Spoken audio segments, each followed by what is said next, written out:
नमस्कार दोस्तों, मैं शुभम सैनी डिजायर पॉइंट के चैनल पर बेटा आपका हार्दिक स्वागत करता हूं और उम्मीद करता हूं कि आपने पहले क्लासेस को देख लिया होगा। नहीं देखा होगा तो जाओ डिजायर पॉइंट के ऐप पर और वहां पर जाकर सारी क्लासेस देखो। अगर ऐप का लिंक नहीं मिल रहा है तो वीडियो के डिस्क्रिप्शन में जाइए और आपको ऐप मिल जाएगा। ठीक है, लिंक मिल जाएगा, आप वहाँ पर क्लिक करना है। तो बेटा हमारा जो है 2 डेरिवेशन हो गए थे, हमने 2 शॉर्ट क्वेश्चन कर लिए थे। एक तो ये वाला शॉर्ट क्वेश्चन करा था, आपको ध्यान हो, इसी वजह से मैंने अपनी क्लास इन पॉइंट से स्टार्ट किया ताकि आप समझ जाओ कि सर ने कल वाली क्लास में कौन कौन टॉपिक पढ़ाया था, हमारे ये हुए या नहीं हुए। अदरवाइज मैं नई सीट से स्टार्ट कर देता, नई बोर्ड से। मैंने इसलिए क्यों नहीं करा कि ताकि आप ये भी समझ जाओ कि सर ने ये टॉपिक कल पढ़ाए थे। तो एक तो मैंने ये वाला टॉपिक पढ़ाया था क्लासेस के अंदर, उसके बाद फिर मैंने आपको ये वाली क्लासेस दिखाई थी। ये 2 क्लास टॉपिक जो है मैंने क्लास के अंदर बताए थे। मैंने कहा था इंपॉर्टेंट है, नहीं आने होता तो ये वाला आएगा, ये इसके बाद वाले एग्जाम में आता है। तो आज का जो है ये 2 शॉर्ट क्वेश्चन हो गए थे। तो आज हम क्लास को अपनी एंड करेंगे और साथ के साथ इस चैप्टर को एंड करेंगे। क्लास का एंड मतलब ये नहीं कि क्लास खत्म बंद हो जाएगा, नहीं, क्लास करने का मतलब होगा इस चैप्टर को एंड करेंगे आज। जो इसका लॉन्ग क्वेश्चन है एग्जाम में आता ही आता है, आपको देखना है और इंपॉर्टेंट लॉन्ग क्वेश्चन है। तो दैट्स मीन सर, तो टॉपिक क्या है, अब टॉपिक समझिए। टॉपिक का नाम है एक समान आवेशित गोलीय कोश। एक समान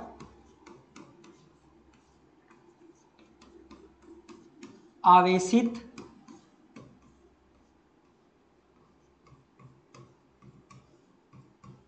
गोलीय कोश के कारण जो चालक है, कोश के कारण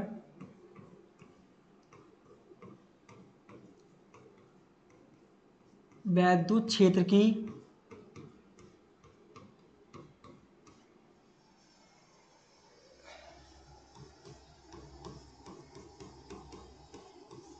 तीव्रता के लिए व्यंजक।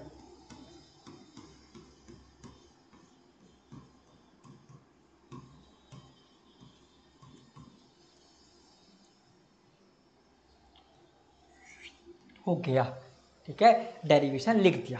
अब वही पहला पॉइंट देख लो। जो आज कोई ऐसा शब्द तो नहीं है कि जो पता ना हो, तो पता है एक समान आवेश मतलब ठीक है, गोलीय कोश खोखला गोला है, आवेश अंदर नहीं है, पृष्ठ पर है, ये बात ध्यान रखना। वैद्युत क्षेत्र की तीव्रता मतलब ये निकालना है। तीव्रता मतलब आप जानते हैं, पहले चैप्टर में बताया रेंज कहाँ तक है, कहाँ तक वैद्युत क्षेत्र ज्ञात किया जा सकता है, कहाँ तक प्रभाव पड़ रहा है आवेशों का। व्यंजक, व्यंजक मतलब सूत्र, फॉर्मूला, ये मतलब होता है व्यंजक का। ठीक है, तो आइए निकालते हैं, क्वेश्चन करते हैं। तो बेटे टॉपिक ये है, आपको इसने एक गोलीय कोश दे रखा है और गोलीय कोश के ऊपर ही आवेशों को वितरित कर रखा है।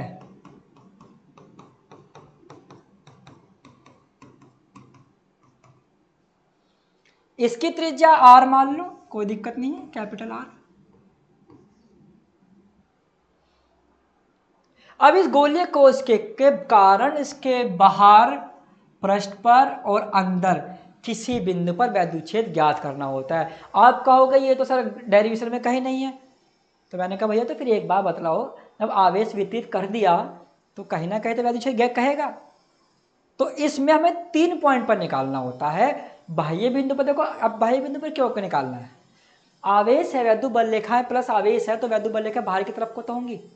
तो बाहर का मतलब होगी कहां तक वैद्युत क्षेत्र हो सकता है इस गोलीय कोश के कारण, और अंदर कितना हो सकता है।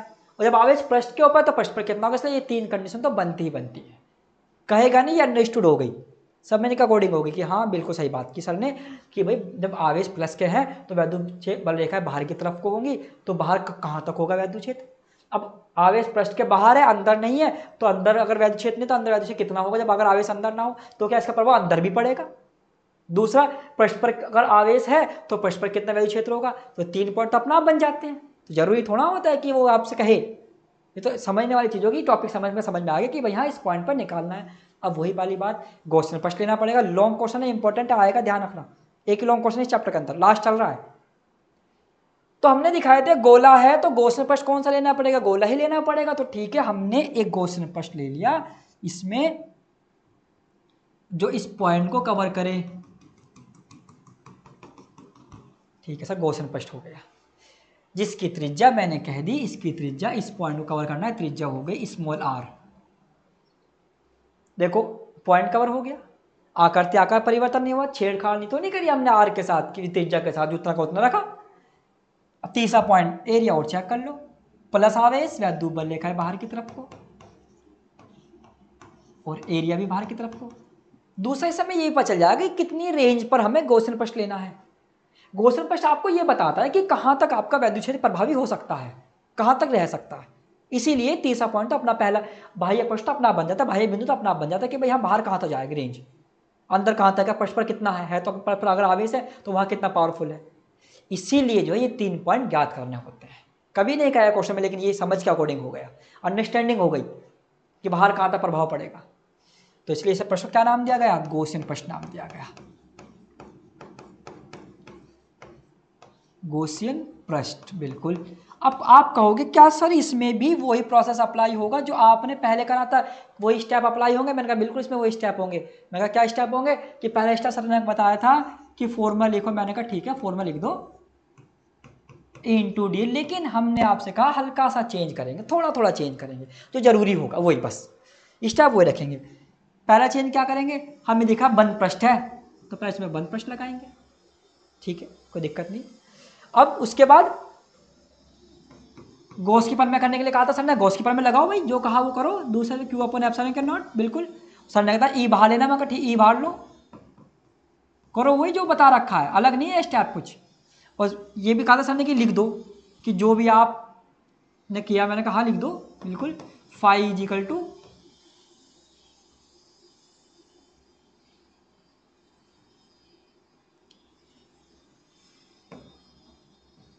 Phi equal to Q upon epsilon के नॉट। मैंने कहा ठीक है लिख दिया, पहला स्टेप फॉर्मूला। दूसरा स्टेप क्या होगा गॉस की पर में, तीसरा स्टेप क्या था एरिया लिखना है। मैंने कहा एरिया लगाओ, एरिया में कोई दिक्कत नहीं है, तो आपने एरिया लगाया क्यू अपॉन एप्सिलॉन के नॉट ई इंटू। अब सर एरिया कौन सा ले, मैंने कहा एरिया वो ले लो कि जिस बिंदु पर आप निकाल रहे हो। मैंने कहा वो भी तो वृत्त गोला ही है। आप कहोगे सर आपने तो पहले ये कहा था कि जो दे रखा है उसका एरिया लेना, मैं कहा तो मैं तो अभी तो वही बात कर रहा हूँ, जो दे रखा है उसको तो ले रखा है, गोला दे रखा था, गोले का तो एरिया लेने के लिए कह रहा हूँ मैं। कौन सा आपको वर्ग का एरिया लेने के लिए कह रहा हूँ या बेलन का लेना एरिया, बेलन का एरिया लेने के लिए कह रहा हूँ? भाई गोला है तो गोले का एरिया क्या होता है, 4πr² तो होगा, तो वही लगाओ ना। ये गोला है चलो ये लगा लो कोई बात नहीं, 4π। मैंने कहा लेकिन यहाँ रुक जाओ, r² तो लोगे, लेकिन r कौन सा लोगे ये बात ध्यान रखो। यहाँ से यहाँ तक r है कैपिटल, लेकिन जब इस बिंदु पर निकाल रहे हो तो इस बिंदु तक का r तो ये है स्मॉल r, तो इसलिए यहाँ पर स्मॉल r²। वही तो किया, गोले का एरिया तो लगाया, बस उस बिंदु पर निकाला, तो वो बिंदु पर दूरी कितनी r है, गोले तो है, गोले तो लिया 4πr², विलन का थोड़ा नहीं लिया, वर्ग का नहीं लिया, वृत्त का नहीं लिया, जो कहा उसका तो लिया है, वही काम यहाँ पर किया, बिल्कुल ठीक हो गया। और अब सर ने ये कहा था कि क्यू जी का टू सिग्मा ए लगाना होता है लैम्डा, मैंने कहा बिल्कुल कहा था। मैंने कहा लेकिन उसके लिए तुम एक काम करो कि पहले इसको सिंपल सॉल्व कर लो। सिंपल सॉल्व कैसे कर लो, ए निकाल लो, 4πr² लगा दो नीचे, कैसे क्यू अपॉन 4πr², साथ में एप्सिलॉन का नॉट भी हो गया इक्वल टू ए। सर इससे क्या होगा, मैंने कहा इसको थोड़ा सा और ठीक कर लो। कैसे ठीक कर ले, मैंने कहा ऐसे कर लो, देखो 4π एप्सिलॉन का नॉट तो एक साथ ले लो, कैसे 4π एप्सिलॉन का नॉट तो एक साथ ले लिया, ठीक है। क्यू अपॉन r² ले लो, क्यू अपॉन r²। तो सर ये तो वैद्युत क्षेत्र का फॉर्मूला निकल कर आ गया। हाँ बिल्कुल हो तो गया, मगर नहीं हुआ, बिल्कुल नहीं हुआ। मैं क्यों नहीं हुआ सर, वैद्युत क्षेत्र निकल तो वैद्युत निकल कर तो आ गया भाई बिंदु पर। मैं कहा ये थोड़ा है, तो फिर क्यों नहीं हो सकता, कि भैया इसलिए नहीं हो सकता, एक आवेश नहीं है, बहुत सारे आवेश हैं, और बहुत सारे आवेश के लिए ही तो हमने कहा था आपसे कि आपका ई निकल कर अगर ये आया है 4r², 4π एप्सिलॉन के naught into Q upon r², तो आपको ये भी तो कहा था कि Q is equal to sigma A लगाना होगा। तो कहा तो लगा दो, कोई दिक्कत नहीं सर। मैंने कहा ठीक है, अगर लगा रहे हैं ना तो Q is equal to upon r² है, तो यहाँ पर Q is equal to sigma A के अकॉर्डिंग रखना पड़ेगा। तो इसको समीकरण नंबर 1 कह दो, इक्वेशन नंबर 1। तो ठीक है रख दो। मैं अभी जल्दबाजी मत को रखने में। तो क्या करें sir, Q is equal to sigma area. अब सर एरिया कौन सा, अब यहाँ पर एरिया की फिर बात आ गई। तो मैंने कहा बेटा एरिया लेना, एरिया किसका लोगे, मैंने कहा बेटा एरिया लेना है जिस पर आवेश वितरित हैं। आवेश तो इस दिए हुए पृष्ठ पर वितरित हैं, बाहर तो नहीं है। बाहर तो हम इस पृष्ठ के ऊपर जो आवेश वितरित हैं उनकी वजह से बाहर ज्ञात कर रहे हैं बाह्य बिंदु पर। तो हमें ये लिखना पड़ता है कि पहले केस में कि सर बाह्य बिंदु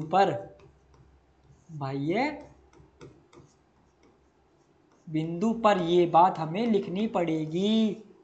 सबसे पहले ये बात हमें बतानी पड़ेगी पहली कंडीशन में। तो ऐसे स्टार्ट होता है डेरिवेशन कि भाई ये बिंदु पर लिखा, 4 में लिखा, ठीक है, वन प्लस लगा दिया, गॉस की पर में लगा दी, एरिया लगा दिया 4 पाई आर स्क्वायर कौन सा लिया, जहां पर आवेश जिस बिंदु पर आपने कवर किया है, जहां तक आप अवैध क्षेत्र निकाल रहे हैं वहां तक का एरिया 4 पाई आर स्क्वायर। वृत्त में के रूप में तो वृत्त का तो एरिया तो लोगे 4 पाई आर स्क्वायर, बस आर कौन सा लिया कि आर इस दूरी पर निकाले तो यहाँ तक का आर ले लिया, बात वही हो गई। ठीक है, ई के लिए सॉल्व किया, ऐसे लिया है। अब चौथा स्टेप हमने बताया था क्यू इक्वल टू सिग्मा ए लगाते हैं, मैंने कहा बिल्कुल एरिया लगाते हैं। अब देखो हम बाह्य बिंदु पर निकाल रहे हैं ना, तो बाह्य बिंदु पर आवेश तो नहीं है, आवेश कहां पर है, पृष्ठ के ऊपर है। तो जब आवेश इस दिए हुए पृष्ठ के ऊपर है तो इस पृष्ठ की वजह से तो बाह्य बिंदु पर निकाल रहे हैं, तो इसीलिए जो एरिया जो लोगे यहाँ पर इस पृष्ठ का लोगे, तो ये भी तो गोला ही तो है। मैं कहा तो 4 पाई आर स्क्वायर लगाएंगे इसे, बिल्कुल ये लगाएंगे। मैं कहा लेकिन आर जो लोगे सर कैपिटल आर लोगे, ना कि स्मॉल आर। कैसे मतलब सर, मतलब यहाँ पर जो एरिया लिया जाएगा वो लिया जाएगा आपका 4 पाई आर स्क्वायर। अच्छा सर, समझ में आई बात कि यहाँ पर तो स्मॉल आर स्क्वायर बाह्य पृष्ठ पर है, और सर यहाँ पर कैपिटल आर स्क्वायर मतलब एरिया जिस पर आवेश फैले हुए हैं, जिसकी वजह से ज्ञात कर रहे हैं। बिल्कुल, यानी कि मेन पार्ट इसी का ही हो गया, फिर मेन रोल इसी का ही हो गया। मैं कहा बिल्कुल हो गया। तो then 4 pi are square equation number हमारी 2 बन गई। अब यही हमने समीकरण नंबर 1 में रख दिया, E equal to 1/4 pi epsilon के नॉट, सर क्यू का हो गया सिग्मा इंटू 4 पाई। लेकिन एक बात जल्दबाजी मत करो, फिर क्या करें सर, लिख दो पहले समीकरण 1 समीकरण 2 से, पूरा तरीके से बताओ समीकरण 1 व समीकरण 2 से। समीकरण 2 से, समीकरण 1 समीकरण 2 से करा तो sir E equal to 1/4 pi epsilon के नॉट इंटू क्यू की वैल्यू कितनी आ गई sigma into 4 pi are square, sorry गलती हो गया, हाँ ये आएगा sorry 4 pi are square upon में कितना आ गया स्मॉल आर स्क्वायर आ गया। तो 4 पाई से 4 पाई कट हो गया, ई इक्वल टू हो गया सिग्मा अपॉन एप्सिलॉन के naught into R square upon small R square. ये हो गया सर बाह्य बिंदु पर, कहाँ पर, बाह्य बिंदु पर, बाह्य बिंदु पर वैद्युत क्षेत्र। बहुत बढ़िया सर, हो गया बस। अब क्या करना है, मैं कहा अब कुछ नहीं करना, अब तुम एक काम करो, अब मुझे ये बता दो कि पृष्ठ पर कितना है। तो तुमने मुझसे एक बात कही कि सर अब मैं यहाँ पर नहीं हूँ, मैं यहाँ पर आ चुका हूँ, इस पॉइंट पर नहीं ज्ञात करना मुझे सर, इस पॉइंट पर ज्ञात करना है। तो मैंने कहा समझना, देखो यही पॉइंट इंपॉर्टेंट है पृष्ठ के लिए। तो पहले मैंने यहाँ पर ये ऐसे लिख दिया, अगली स्लाइड में पृष्ठ के ऊपर, पृष्ठ पर, और पृष्ठ पर लिखने पर मैंने इस डायग्राम को जो है एक बार फिर से रिप्रेजेंट कर दिया।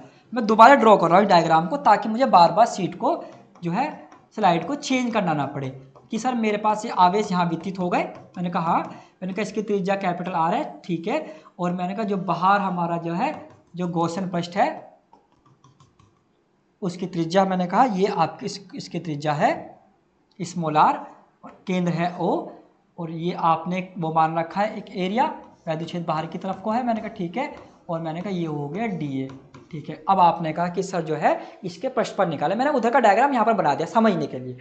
अब पृष्ठ पर निकालना है, बाह्य बिंदु पर कितना है हमारा निकल के, बाह्य बिंदु पर आ गया sir equal to sigma upon, कैसे पता चला ये सर, ये वाला ये बाह्य बिंदु पर सिग्मा अपॉन एप्सिलॉन के naught into R square upon small R square, ये आया इसको, ठीक है। यहाँ तक हमने निकाल लिया, ठीक है। अब आपने कहा कि सर मुझे पृष्ठ पर निकालना है, यहाँ पर निकालना है, तो आप वहां से यहाँ पर आए ना। अब एक इसको मैं समझाता हूँ एग्जाम्पल के थ्रू। या बिंदु ओ से बिंदु पी तक की दूरी 15 है, और बिंदु ओ से इसके यहाँ तक की दूरी आप त्रिज्या जो है दूरी मान लो फिलहाल, तो भी दूरी है 10, ठीक है। अब समझना, ये 15 ये 10। अब आप जो है यहाँ जो 15, यहाँ से आते की दूरी कितनी है, 15 है, 15। अब आप यहाँ से यहाँ पर आ गए, यानी कि 15 से कहाँ पर आ गए, इतनी दूरी पर। देखो इसको समझो पर ध्यान से, क्योंकि ये एग्जाम में आने वाला है, ठीक है। यही मेन इंपॉर्टेंट है सेकंड पार्ट प्रश्न पर निकालने के लिए, कि सर यहाँ से यहाँ तक की दूरी है 15, मैंने कहा ठीक है, और ये दूरी है 10, मैंने कहा हाँ। अब तुम वहाँ से यहाँ पर आ गए, और यहाँ तक की दूरी कितनी है, 10 बता रखी है, तो 15 किसके बराबर हो गया, 10 के बराबर हो गया। बिल्कुल सही बात होगी, हाँ सर, मतलब स्मॉल आर बराबर किसके हो गई, कैपिटल आर के। वो 15 थी, ये 10 है, तो स्मॉल बराबर किसके होगी, कैपिटल आर के। अब मुझे एक बात बतलाओ, क्या 10 बढ़ के 15 हुआ, नहीं, बिल्कुल नहीं हुआ, 15 घटकर 10 हुआ है, मतलब स्मॉल आर बराबर हुई है कैपिटल आर के, कैपिटल आर बराबर नहीं हुआ स्मॉल आर के। यही चीज समझनी है बस, कि जब हम यहां से जो यहां से तक की दूरी 15 है, वहां से यहां पर आ गए हैं, यानी कि 10 पर आ गए हैं, तो 15 किसके बराबर हो गया, 10 के बराबर हो गया, मतलब स्मॉल आर बराबर किसके हो गया, कैपिटल आर के बराबर हो गया। कैपिटल आर का मान 10 था, स्मॉल आर का मान 15 है, तो स्मॉल आर बराबर किसके हो, कैपिटल आर के बराबर हो गया। लेकिन आप बढ़कर 10 बढ़कर 15 नहीं हुई, 10 तो 10 ही रही, वो 15 नहीं हुई, 15 घटकर 10 हुई है। इसका मतलब ये हो गया, अगर मैं ये कह देता ना कि ये कैपिटल आर बराबर है स्मॉल आर के, ये इसके बराबर है, अगर मैं कह देता तो इसका मतलब हो जाता कि आपने आकृति आकार बढ़ा दिया, तो वहां गॉसियन प्रश्न की शर्तें डिस्क्वालीफाई हो जाती, लागू ना होती। अब समझ में आया, तो इसीलिए सर इस डेरिवेशन में हम रखेंगे स्मॉल आर बराबर कैपिटल आर के। आंसर दोनों से एक ही आएगा, लेकिन लॉजिक जो है क्वेश्चन का, जो कॉन्सेप्ट है वो गलत हो जाएगा। हमें दिखाई दिया कि सर 15 तक, अगर मैं ये माना है अपनी तरफ से समझने के लिए कि यहाँ तक दूरी 15 है, ये यहाँ से यहाँ पर आ गया, तो यानी कि 15 किसके बराबर होगी, 10 के बराबर होगी। अब मतलब स्मॉल आर किसके बराबर हो गया, ये वाली स्मॉल आर बराबर किसके हो गई, कैपिटल आर के बराबर हो गई।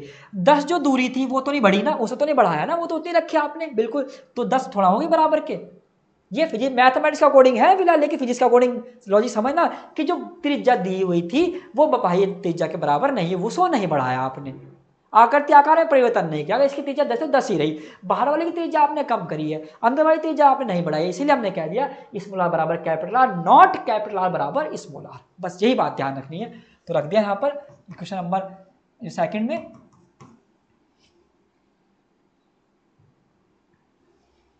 Is equal to sigma upon epsilon के naught into R square upon R square, ये इससे कट गया, तो ई बराबर कितना हो गया, सिग्मा अपॉन एप्सिलॉन के नॉट हो गया। सब प्रश्न पर इतना होगा वैद्युत क्षेत्र। दो बिंदु पर हो गया, कौन कौन से बिंदु पर हो गया, सर बाह्य बिंदु पर हो गया, ये रहा, ठीक है, बाह्य बिंदु पर ऐसे निकाला, बिल्कुल वो समझाकर भाई लिखा भी है भाई बिंदु पर। उसके बाद जो है हमने कहाँ पर निकाला, पृष्ठ के पर निकाला, पृष्ठ पर भी आपको समझा दी चीजें। अब निकालना है आंतरिक बिंदु पर। देखो फिर डायग्राम एक ही बार बनाना, दो तीन बनाने की जरूरत नहीं है, तो मैंने आपको समझाने के लिए बनाया है।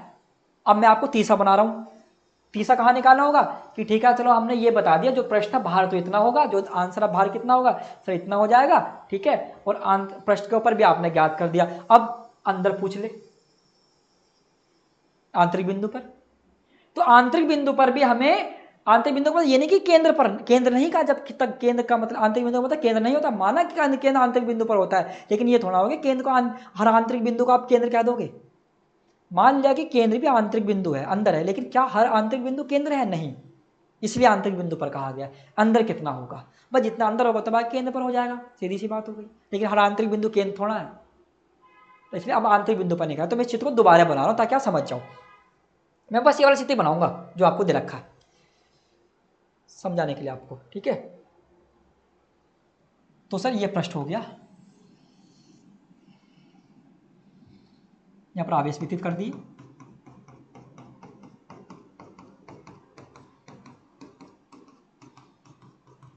त्रिज्या आर है। अब आंतरिक बिंदु पर कहा है, तो आंतरिक बिंदु पर पहले लिख दो, यहां पर बता दो, थर्ड पार्ट में आपको हर बार लिखना पड़ेगा,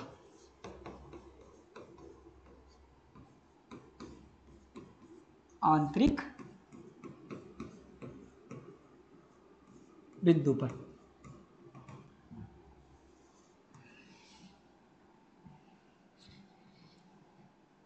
अब आंतरिक बिंदु पर कहा है, हमने कहा आंतरिक बिंदु यहाँ पर है, तो इसको भी कवर करने के लिए भी हम एक गॉसियन प्रश्न ले लेंगे कि जो आंतरिक बिंदु यहाँ से स्मॉल r दूरी पर है। तो क्या आंतरिक बिंदु पर निकाला तो पॉइंट भी कवर हो गया, आकर आकार में परिवर्तन नहीं हुआ, और इस प्लस की वजह से इसकी वजह बाहर की तरफ, लेकिन यहाँ पर तो अंदर तो आवेश है नहीं तो हम ये दिखा भी नहीं सकते। अब आंतरिक बिंदु पर निकालना है तो क्या करें, शुरू से शुरुआत करेंगे। शुरू से कैसे शुरुआत करेंगे, फॉर्मूला लिखो जो स्टेप बता रखे हैं, फॉर्मूला लिख दिया phi into D A. Sir Gauss कीपर में दूसरा स्टेप गॉस कीपर में लगा दी, ई बाहर ले लिया, डी ए लिखना वही पड़ेगा, गॉस कीपर में लगाइए, phi is equal to Q upon epsilon के नॉट। सर ठीक है हो गया, और कुछ सर? मैंने कहा बिल्कुल। मैंने कहा अब असली खेल शुरू होता है, एरिया क्यू अपॉन एप्सिलॉन के नॉट, एरिया 4 पाई, इसकी यहाँ से इसका एरिया आर कितना, ये नहीं, क्योंकि आंतरिक बिंदु पर निकालने, अगर आप कैपिटल आर ले लोगे तो प्रश्न पर हो जाएगा वो, ये बात ध्यान रखना। यहाँ पर भी कैपिटल आर, बस यही तो ध्यान है, स्मॉल आर कहाँ, कैपिटल आर कहाँ और स्मॉल आर कहाँ, तीसरे पार्ट में स्मॉल आर, क्योंकि भाई इस बिंदु पर निकालें, यहाँ पर निकाल तो प्रश्न हो जाएगा, क्योंकि प्रश्न की दूरी कैपिटल आर है, त्रिज्या कैपिटल आर है, इसलिए निकालना। ठीक है, अब ठीक है आपने लिख दिया स्मॉल आर स्क्वायर। क्या आवेश पृष्ठ के अंदर है? नहीं, पृष्ठ के ऊपर है। जब आवेश पृष्ठ के ऊपर है, आवेश अंदर है ही नहीं, तो चौथा स्टेप जो क्यू इक्वल टू सिग्मा है लैम्डा करते थे ना, अब इस चौथे स्टेप में आप लिखोगे क्यू तो है ही नहीं सर, शून्य है, पूरा लिख दो ठीक से, सर राइटिंग ठीक करो, क्यू इक्वल टू कर दो शून्य, क्या आवेश तो है ही नहीं। मैंने कहा भाई बिल्कुल सही बात है, आवेश नहीं है, तो मैंने क्या करूँ कि तो सर कुछ मत करो, यहाँ पर आवेश की वैल्यू शून्य रख दो। मैंने कहा बेटा रख दो, जब आवेश केवल यहाँ पर शून्य रखूंगा तो पूरा भाग क्या हो जाएगा, शून्य हो जाएगा, बिल्कुल, इंटू 4 पाई आर स्क्वायर। अब बेटे 4 पाई आर स्क्वायर जो एरिया है वो तो कभी 0 के बराबर होगा नहीं, अगर हो भी होगा खुश क्यों नहीं होगा, समझो भाई जो एरिया आपको दे रखा है अगर वो ही ना होता तो बाह्य बिंदु पर, पृष्ठ पर, आंतरिक बिंदु पर कैसे ज्ञात करते वैद्युत क्षेत्र? नहीं ज्ञात कर सकते थे, बिल्कुल नहीं कर सकते थे, सही बात है। तो इसलिए एरिया तो 0 हो नहीं सकता, यानी कि ये वाली टर्म 0 नहीं हो सकती। फिर बच गया ई, तो इसलिए हमने कह दिया वैद्युत क्षेत्र क्या हो गया, शून्य है। तो मतलब आंतरिक बिंदु पर वैद्युत क्षेत्र कितना होगा, शून्य होता है। यही लॉन्ग क्वेश्चन एग्जाम में आएगा, आंतरिक बिंदु पर। तो ठीक हो गया, समझ में आ गई बात हमारे सर। बाह्य पृष्ठ पर निकालने का तरीका ये लिया, और बाह्य पृष्ठ पर जो है बाह्य बिंदु पर इतना होगा वैद्युत क्षेत्र, ठीक है, ये हो गया। फिर पृष्ठ के ऊपर निकाल दिया था आपने, तीसरा हो गया आपका आंतरिक बिंदु पर निकाल दिया, शून्य हो गया। इस तरीके से आपका ये लॉन्ग क्वेश्चन समाप्त हुआ, साथ के साथ चैप्टर का भी समापन हुआ। और कुछ अगर इसमें रह गया होगा तो न्यूमेरिकल जब पढ़ाएंगे तब सिखा दिया जाएगा, टॉपिक का कोड डेरिवेशन सिखा दिया जाएगा। यही महत्वपूर्ण पार्ट होता है, यही हमें सीखना होता है। इसीलिए बच्चों मैं कह रहा हूँ चैप्टर को कि जितनी भी क्लासेस अब हो गई हैं आपको सारी क्लासेस देखनी है, समझनी है, सीखनी है। कोई भी डाउट्स हो क्वेरी हो आप हमसे पूछे, स्क्रीन के ऊपर नंबर चलता रहता है। फिर मैं आपसे यही रिक्वेस्ट करूँगा बेटे पिछली क्लासेस को देख लीजिए, अगर पिछली क्लासेस आप नहीं देखेंगे तो आप फिर कुछ भी समझ में नहीं आएगा मेरे प्यारे बच्चों, कुछ समझ में नहीं आएगा अगर आप पिछले क्लासेस नहीं देखेंगे। तो पहले डिजायर पॉइंट के ऐप पर जाइए, वहाँ जो लिंक दे रखा है डिस्क्रिप्शन पे, जो लिंक दे रखा है वीडियो के एंड में दे रखा है, उस पर क्लिक करिए, आपको ऐप तक पहुँच जाएगा। तो बेटा आज के लिए इतना ही, चैप्टर समाप्त हुआ। कोई क्वेरी हो, डाउट्स आप हमसे पूछ लेना, ठीक है। तो आज के लिए इतना ही, thank you very much, good luck, जय हिंद, जय भारत। तो अब इस वीडियो की सबसे ज़रूरी बात सुनिए। अगर आप अपना कंप्लीट कोर्स चाहते हैं कि भैया हमको हमारा कंप्लीट कोर्स मिल जाए, जो भी सब्जेक्ट हम पढ़ रहे हैं उसके कंप्लीट वीडियो लेक्चर एक तरफ से शुरू से लेकर के अंत तक पूरे वीडियो लेक्चर हमको मिल जाएं। अगर आपको अपना कंप्लीट कोर्स चाहिए प्लस आप चाहते हैं कि आपको बने बनाए नोट्स भी मिल जाएं, हमको नोट्स भी ना लिखना पड़े, तो इस सुविधा के लिए, क्योंकि YouTube पर कंप्लीट कोर्स उपलब्ध कराना बिल्कुल भी संभव नहीं है, क्योंकि नोट्स अपलोड करने की कोई सुविधा YouTube पर नहीं है। अब अगर आपको अपना कंप्लीट कोर्स चाहिए वीडियो लेक्चर प्लस नोट्स के साथ, तो आप हमारा डिजायर पॉइंट ऐप डाउनलोड कर लीजिए। ऐप का लिंक इस वीडियो के डिस्क्रिप्शन में है, उस लिंक पर क्लिक करके आप प्ले स्टोर से ऐप को डाउनलोड कर सकते हैं, या फिर आप प्ले स्टोर पर डिज़ायर पॉइंट लिख कर सर्च कर सकते हैं। ये चैनल का लोगो है। प्ले स्टोर पर ऐप आ जाएगा। ऐप को आप प्ले स्टोर से डाउनलोड कर सकते हैं। ऐप को अपने फ़ोन में डाउनलोड करने के बाद आपको ऐप पर अपना रजिस्ट्रेशन कर लेना है, यानी अपना नाम, गांव, सारा डिटेल भर के अपना रजिस्ट्रेशन करके अपना अकाउंट बना लेना है। और जो अकाउंट बनाइएगा उसका पासवर्ड ज़रूर याद रखिएगा, क्योंकि पासवर्ड अक्सर बच्चे भूल जाते हैं। तो अपना पासवर्ड बना लेना है, अपना अकाउंट बना लेना है, रजिस्टर कर लेना है। और ऐप पर आपको वीडियो लेक्चर मिल जाएंगे, प्लस नोट्स मिल जाएंगे। रिकॉर्डेड बैचेस के साथ साथ लाइव बैचेस भी अगर स्टार्ट हो रही होंगी तो वो भी आपको मिल जाएंगी, यानी ऐप पर आपको सारी सुविधा मिल जाएगी।